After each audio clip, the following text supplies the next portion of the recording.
Good evening, everyone. Welcome to the Common Council meeting for Tuesday, April 12th of 2022. I see all members are present. We have a quorum. Will you please stand for the Pledge of Allegiance? Pledge allegiance to the flag, United States of America, and to the republic for which it stands, one nation, under God, indivisible, with liberty and justice for all. Thank you. Item C is a public comment period. At this time, the council president will recognize members of the public who have indicated a desire to address the council. On recognition by the council president, persons may address the council, first stating their name and address. The council may act on emergency matters introduced by members of the public. Does anyone wish to speak tonight? Please, young lady, step up to the microphone and tell us who you are.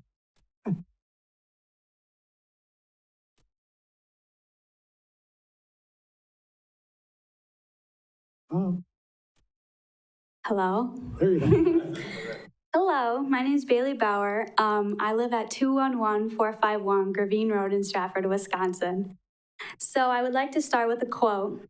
The famous track star Jesse Owens once said, "We all have dreams, but in order to make dreams come into reality, it takes an awful lot of determination, dedication, self-discipline, and effort." The person I want to recognize today has shown his determination, dedication, and self-discipline and effort by everything he's done for the Marshfield community. Sorry, I didn't think I'd get emotional. This person has volunteered many hours of his time to the Marshfield Zoo Society. He started the zoo store. This is where he sold toys, shirts, food, duck feed, and much more to zoo visitors. He started the Wall for Wildlife at the zoo. Citizens can come and buy a stone to receive a commemorative stone in the zoo. He's raised $9,149 for the zoo by recycling. Lastly, he was the former Zoological Society president. And in the end, his dedication paid off because in 2011, he was named Marshfield Zoological Society Volunteer of the Year.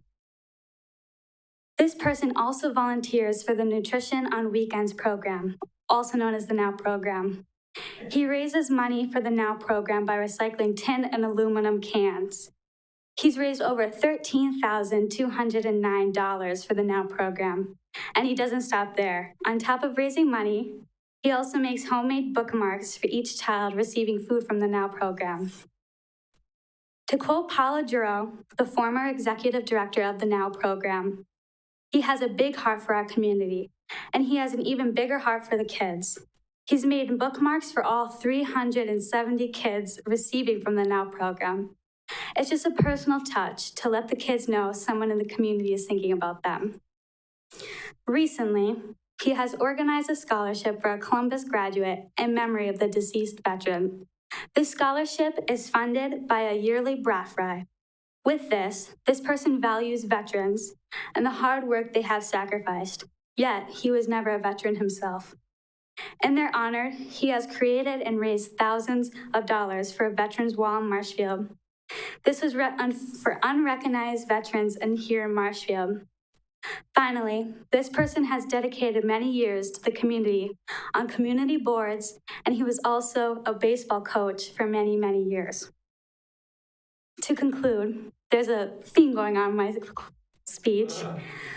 The word volunteer. Tom Butke doesn't expect anything in return.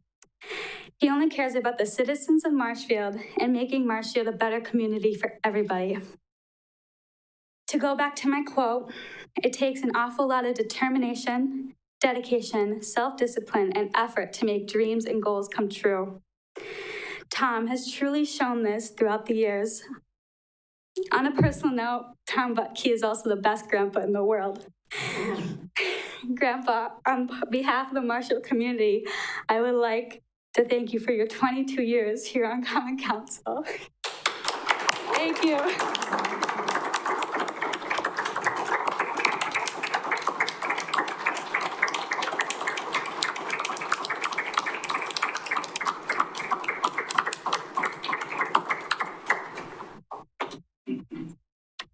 Any other members of the community that think they can top that? Go Going for a third time, seeing none, we'll move on to item D, approval of the minutes of the July 13th, 2021 closed session, the September 28th, 2021 closed session, and the March 22nd, 2022 regular meeting. Mr. Fisher, your motion? Motion to approve the minutes. Okay, we have a second from Mr. Wagner. Is there any discussion on the minutes? See none, please vote. And that motion carries. Item E is staff updates. The first comes from Stephen Wiley, City Planner, regarding the Historic Stewardship Award. Stephen. Thank you. Good evening, everybody. So one of my duties as city planner is to serve as the staff liaison for the Historic Preservation Commission. And as many of you may know, and for anybody that does not know, and anybody that's watching from home, one of the the initiatives that the commission works on every year is the annual stewardship award that they put out there, and they allow for people to make nominations that then the commission will weigh in on and make a decision on. And these awards are really intended for people that are serving as great examples of exemplary preservation efforts. People or properties, it does not have to be a person, it does not have to be a building. There is some flexibility in the award itself. So anybody that is interested from the community would be able to make a nomination to us as staff that we can then put out there for the commission to consider. If you do want to make a nomination, we have extended the deadline. We had it originally set for March 28th, and we thought that we wanted to give another month, so we extended it to April 26th, which I believe is a Tuesday. So it should give a little bit less than a month for people to make nominations if they're interested in calling attention to someone's exemplary preservation efforts. So if you want to make a nomination, you can either stop into Development Services. The nomination form is out on the city website under the Community tab at the top, or the Community button, the Historic Preservation site. There's a Stewardship Award tab on the left side of the page there.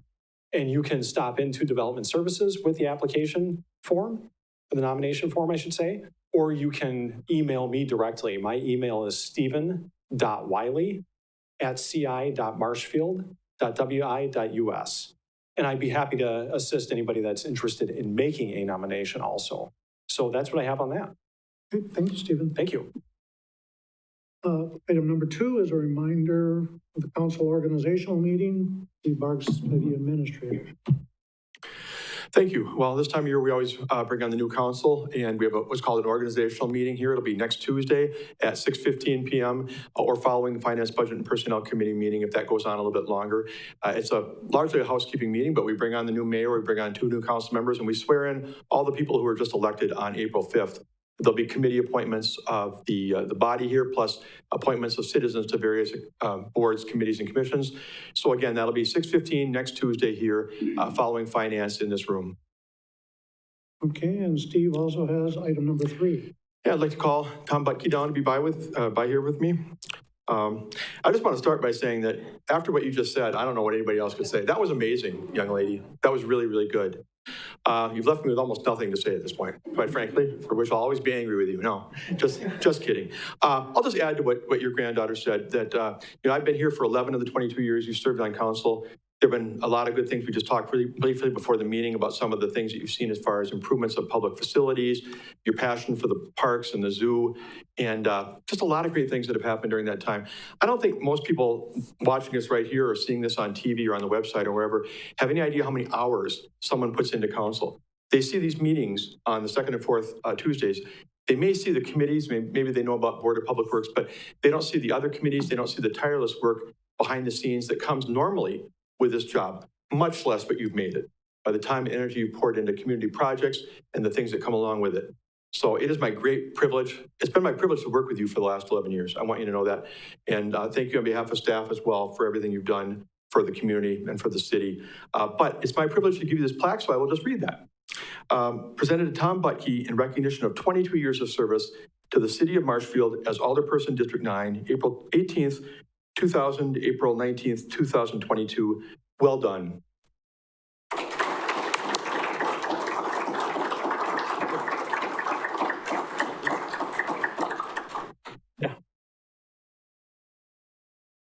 There you go. Well, you can stay if you want. It's been a long time. I've seen a lot of things, as Steve has mentioned. A lot of different aldermen, a lot of different mayors.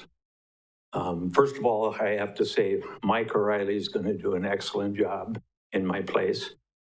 But I do have to apologize to my family. I'm a guy that didn't believe in missing meetings to a fault. And I missed some things I shouldn't have. So I'm sorry about that.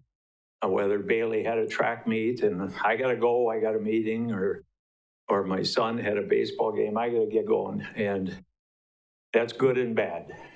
You know, you sign up for a position like this and you're expected to attend. But that's one of the negative things, and one of the few negative things that I have had over the years of missing family stuff. I'm not going to anymore. So that's good. I've met a lot of great people, staff, council members, my friends over here, Peter and Becky. They got me in between them, and although Becky didn't keep me in line at all, she tried. Adam and Tom and you know, some others. Ed, I know when we first got on the council, we fought. And we learned to differ on opinions, although we agreed on a lot of things. We were always respectful. And thank you, Ed, for that. And all my peers. Deb Hall is leaving as city clerk. I think she saw I was leaving and she figured, well, I'm not going to have that headache anymore, so maybe I'll find something better to do too. Mr. Wolfgram and the staff have always straightened me out. I would ask questions. But you know, talking about questions, that's one thing we are expected to do. That if we don't have questions of the people, our voters want us to ask questions that they would want. And it was never like, you know, it wasn't a big controversy or anything like that. We just wanted the information. I knew many times how I was going to vote beforehand, you know, but you do that. That's our job. So I would just say, for any new people getting on the council, ask questions for your voters. That's what they want. And with that, it's on to the county board for me. So thank you.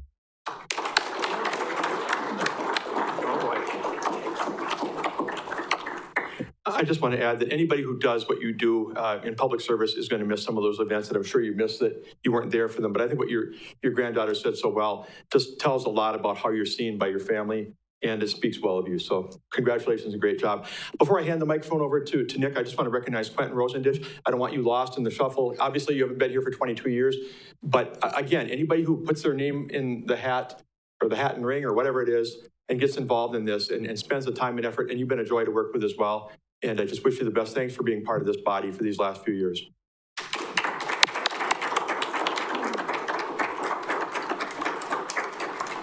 And the next item on the agenda is the Common Council President's update. So I will read a mayor's proclamation. Mayor's proclamation, City of Marshfield. Whereas Tom Butke has served the citizens of Marshfield as alderperson of the 9th District with great distinction since 2000. And whereas while on the council, Tom has served on various city committees, including Economic Development Board, Finance, Budget, and Personnel Committee, Board of Public Works, Parks, Recreation, and Forestry Committee, and the Committee on Youth.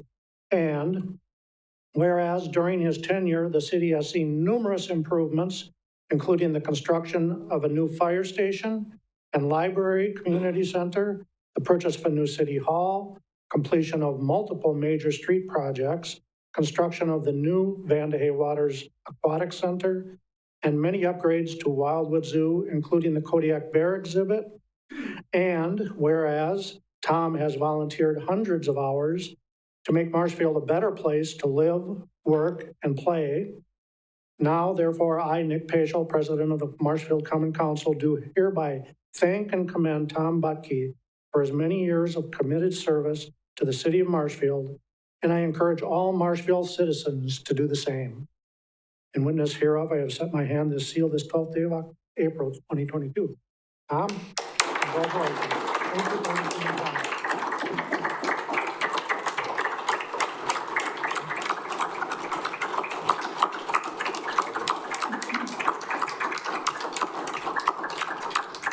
I've never had so many people say good things about me, so I'm going to go sit down. Thank you all.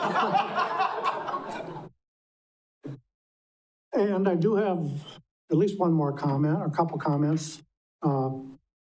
This is the time of year when the city, it's like the new year for the city government. The people who are no longer going to be in office are leaving. The people who are newly elected will be coming aboard. I want to congratulate those who won elections this past week.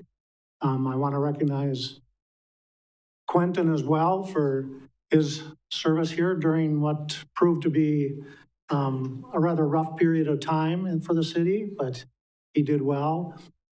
And I want to thank the members of the council and the citizens and the staff for giving me the opportunity to sit in this seat for the past year. I also want to thank specific members of the staff, Deb Hall, Steve, and Amy Krogman, for all the help that they've given me over the past year. Everybody on the staff was wonderful, but those three especially, I'd have been lost without them every day. So thank you very much. And I have to bring my computer back, sorry.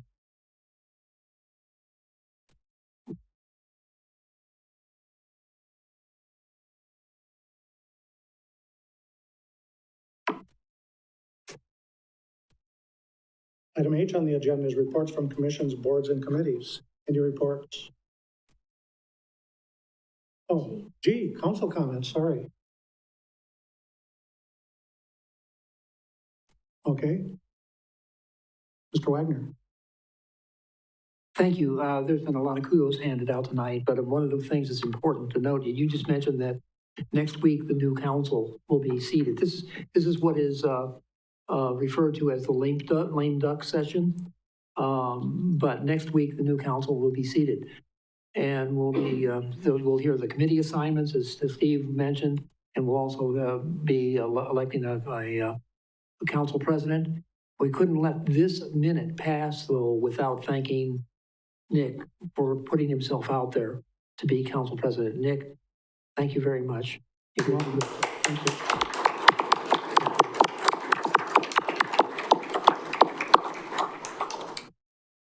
Item H is reports from commissions, boards, and committees. Any reports tonight?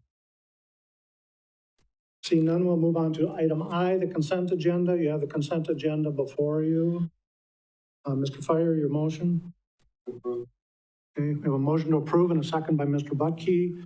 Are there any comments on the consent agenda? Alderperson Hendler, did you want to amend the motion? Okay. Seeing none, please vote. As soon as you can. And that motion carries.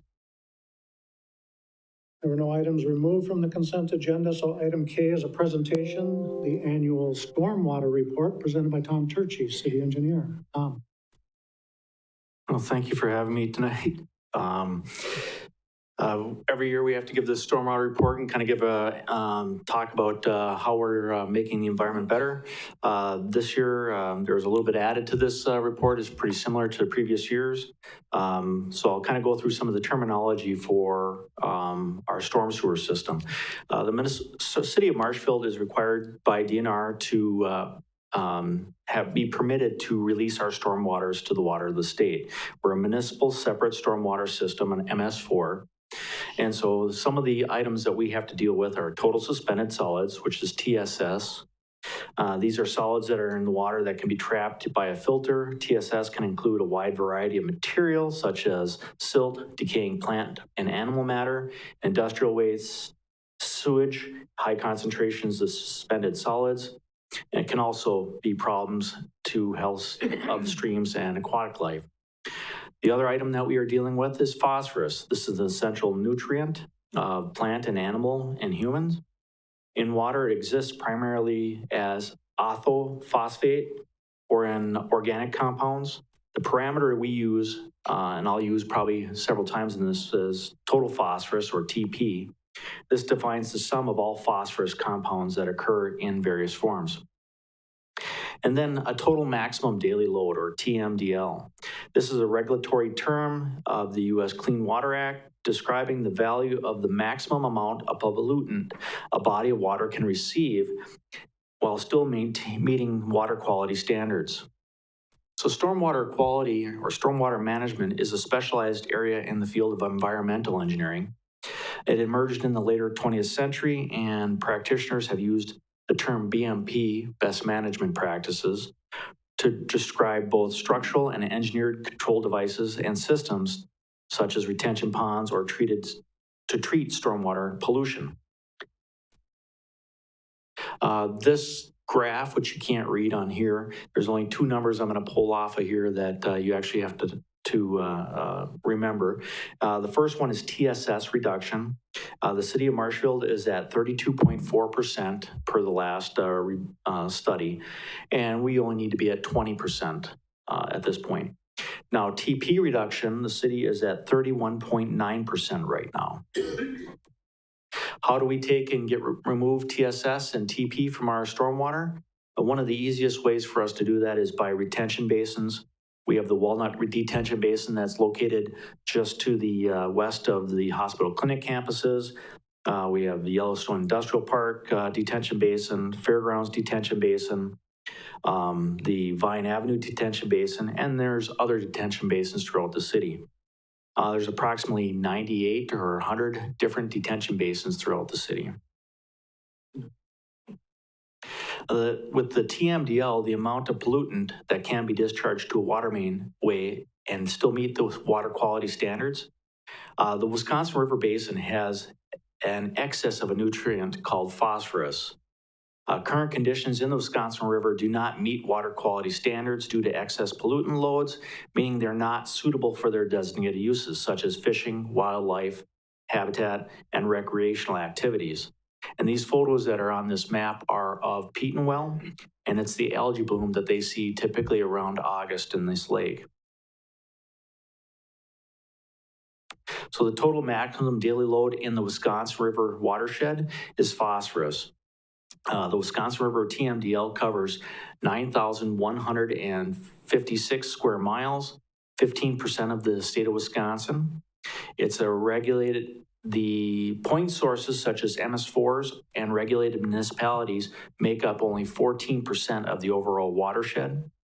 So in order to make the water quality improvements to the Wisconsin River watershed, it'll take more than just the permitted MS4s to help this improve.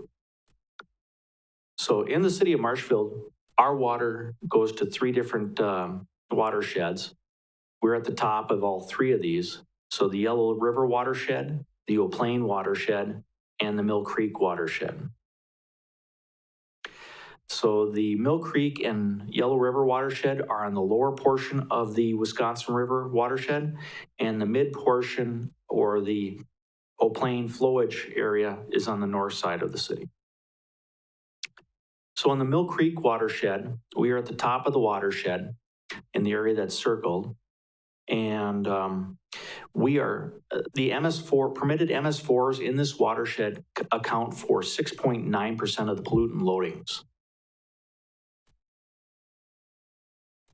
In the Yellow River watershed, we are at the very top corner here, and the MS4 permitted in this watershed are only 1.6% of the actual pollutant loadings.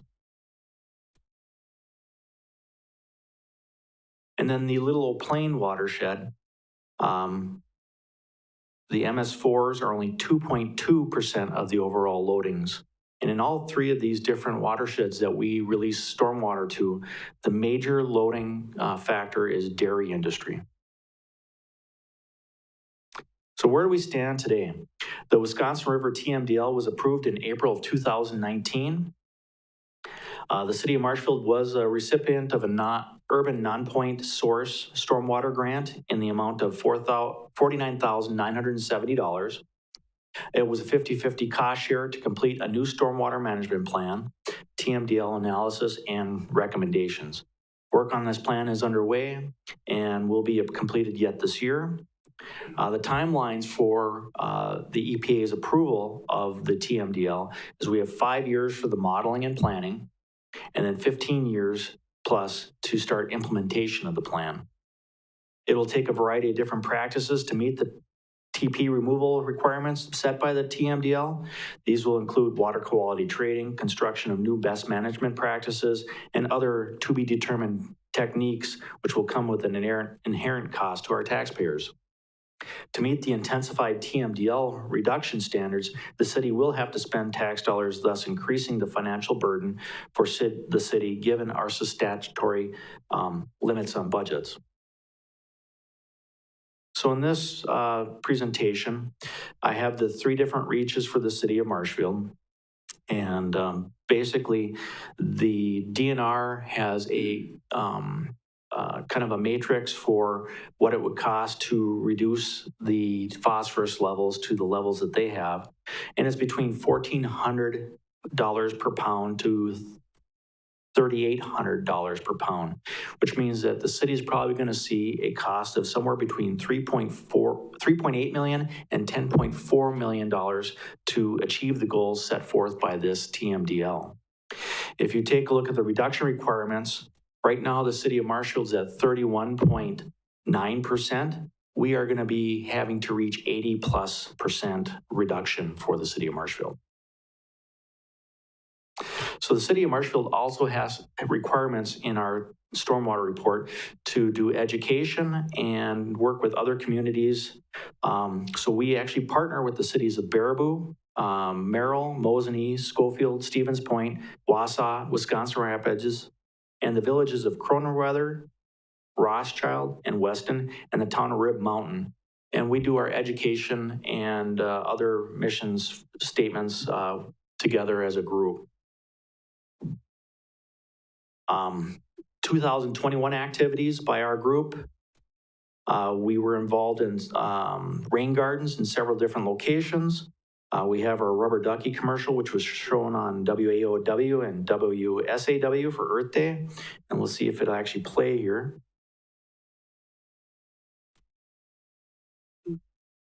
Oh, let's see. And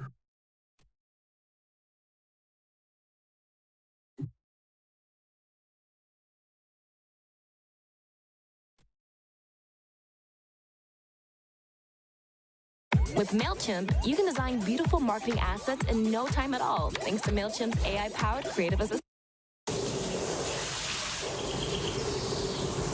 If stormwater pollution was rubber duckies, it wouldn't matter what went down storm drains. But it does, because stormwater pollution is not rubber duckies. We will be putting this trash, commercial on our oil, website cigarette and probably butts, doing some and pet waste PSAs flowing for it here untreated with to our lakes and rivers. That's not shortly. good, because we But all this is live the downstream. commercial that we Clean have water. on It means our news, quality of life. channels. Brought to you by the North Central Wisconsin Storm. We also work with the North Central Stormwater Coalition, co-sponsored in conjunction with the Marshfield Area Groundwater Guardians, to provide some additional educational materials with the water table display located at the Marshfield Zoo.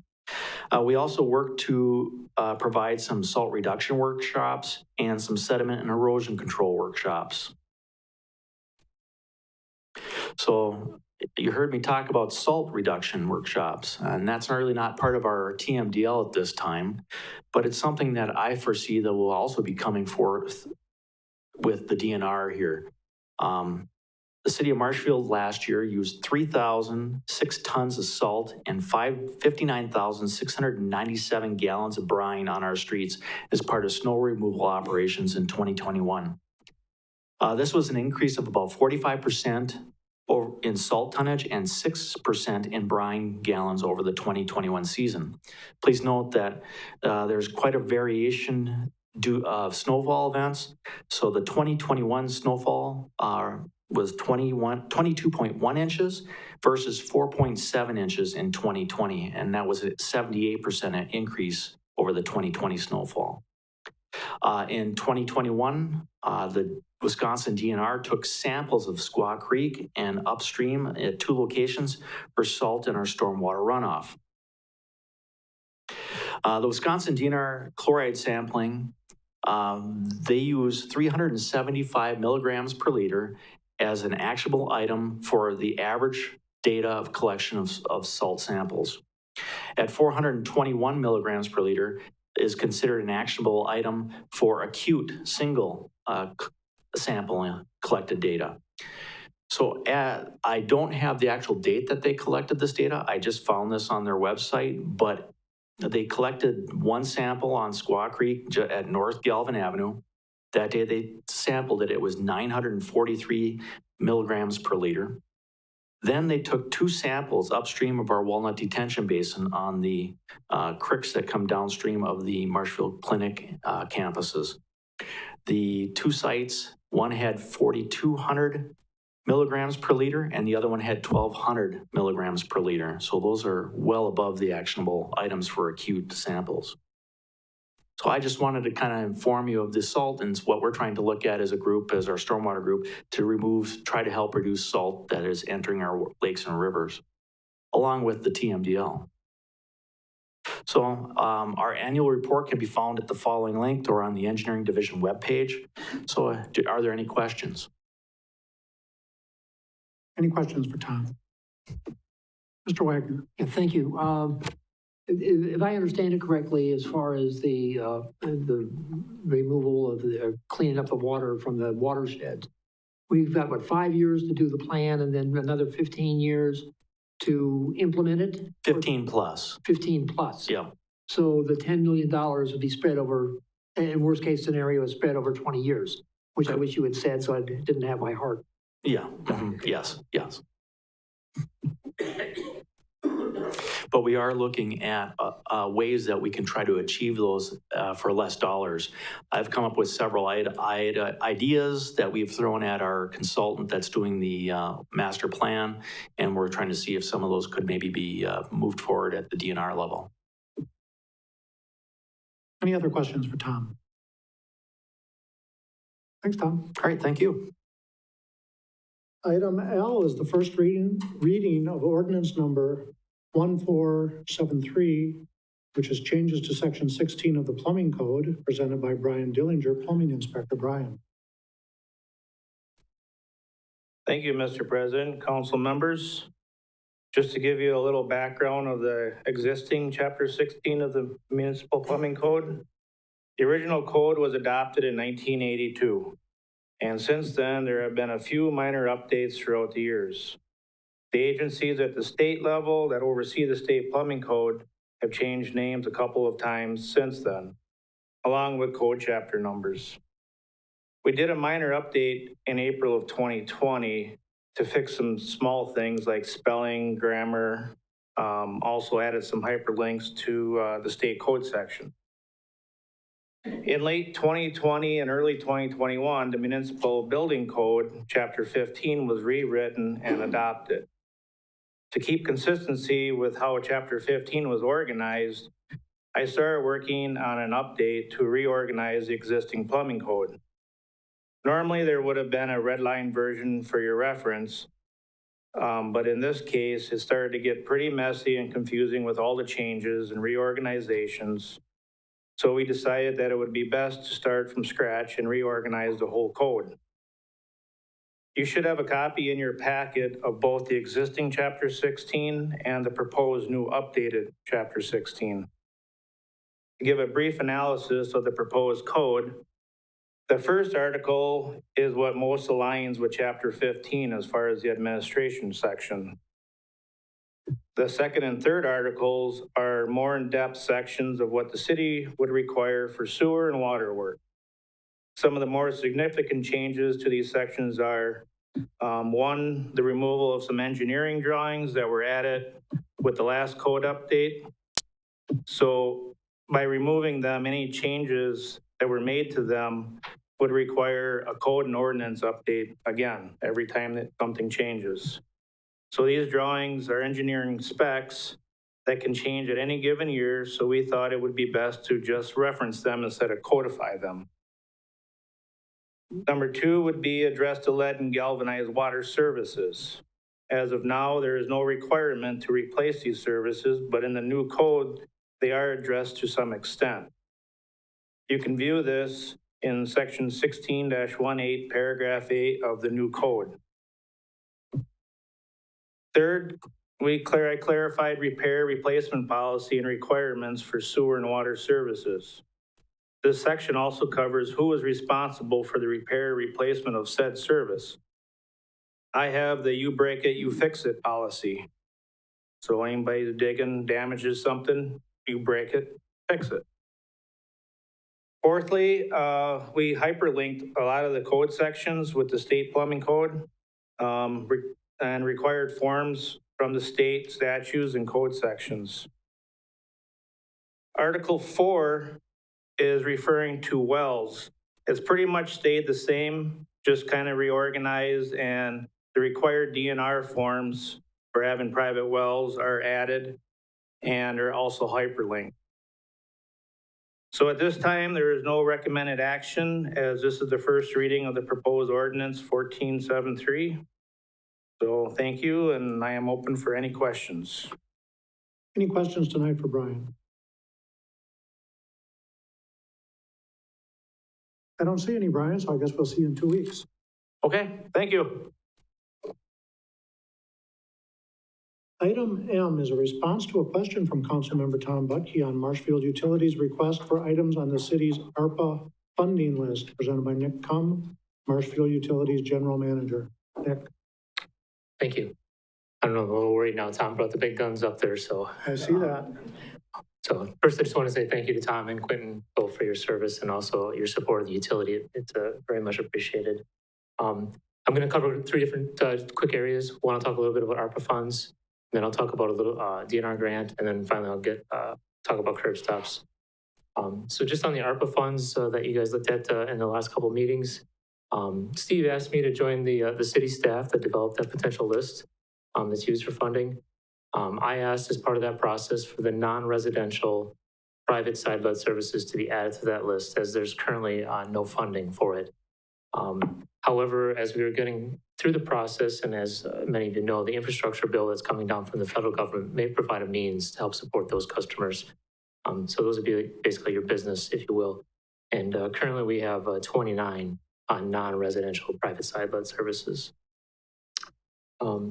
As in years past, we just received another grant from the DNR for the private side residential services. So we have $675,000 that was just awarded to the utility to disperse to customers to replace their residential wide water service. There are currently 131 private led water services, so the customer owned portion. Just as I've done in past, I'll be coming back at a future meeting requesting approval for a resolution that basically allows for the administration of the program that's required by the DNR. And as I mentioned, I think a few months ago, I will be coming back at some point later this year to kind of talk about an ordinance for consideration that would require replacement of private lead side services so that we can get these off the books and out of the system. The last thing that I wanted to talk on was curb stops, and I think that was kind of the discussion that occurred and prompted me to come. So the curb stop is the valve that is currently owned by the property owner.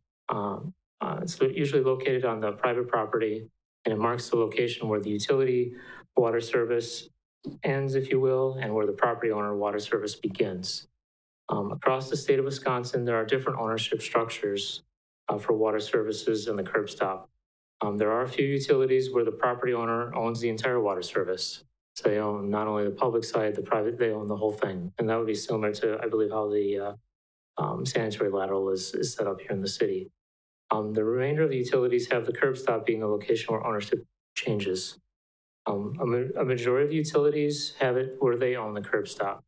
However, there is no state requirement of who owns which pieces of the equipment. You know, and unfortunately, the best answer I can give you to the why question is those before you that served probably in this capacity and at the commission, at the utility, determined this was the model that was desired, and that's been the framework. The ARPA fund request that was included in the consideration was to support those customers that are required to pay for the curb stop when the lead service is replaced. Just to note, as part of that process, when we go and replace a lead service and a customer maybe need to take care of their curb stop or install a curb stop, we provide them a letter prior to the construction so they know that we're coming to the area to do the work. We also let them know about the cost. Historically, the cost has been about $250. And this is quite a substantial reduction. If a customer just dug in their own curb stop today without there being a utility project, that cost would be multiple thousands of dollars because obviously they're paying for the contractor. Here with it being $250, we're already there. We already have the hole open. It's more or less a little bit of labor and material. I do believe that the curb stop is something that's required by the city plumbing inspector through the state code.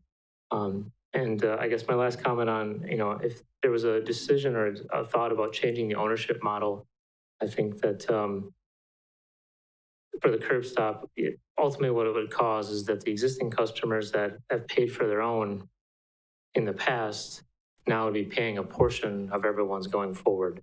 So obviously that's going to create a cost shift potentially. So something to be conscious of. So those are my prepared remarks. Mr. Butke, you have a question. Thank you. Nick, it was probably more of the question was consistency. Correct me if I'm wrong, but if you got a new subdivision, the city doesn't pay for the power lines, I don't believe, or you may, but not this body. And why is it different for water? But you stated the answer is that's the way it was set up years ago. But, it doesn't, if the city's got to put in the water lines on the road or pay for it, why isn't it the same? Now Tom's coming up. He's going to straighten me out for the last time. So thank you. Well, I'll speak a little bit, I guess. If the city develops, like the city subdivision, for instance, the city paid for all infrastructure. So that includes the electric infrastructure and the water infrastructure that was placed in it, along with other city infrastructure as part of being the developer. On the electric side, there are certain credits that are given back. And on the water side, there's no credits per se. I think the big difference from the financial end, if you will, for the utility is that becomes considered contributed capital. So basically the city's the developer. Like it's put on our books, we pay pilot day one on that infrastructure. However, our customers don't pay a depreciation expense. There's not that part doesn't get put into the formula until in the future, we replace that infrastructure and then it will be placed on the books and then be part of our rates.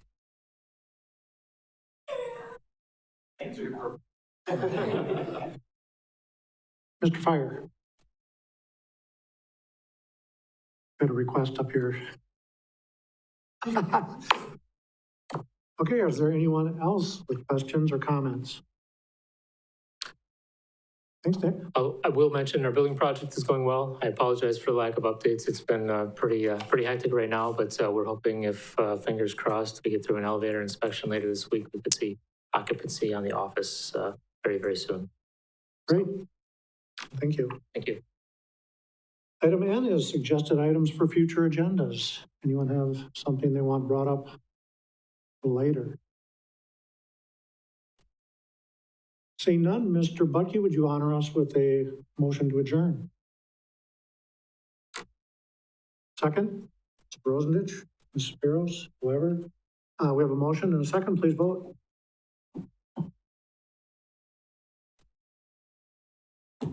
Meeting's adjourned.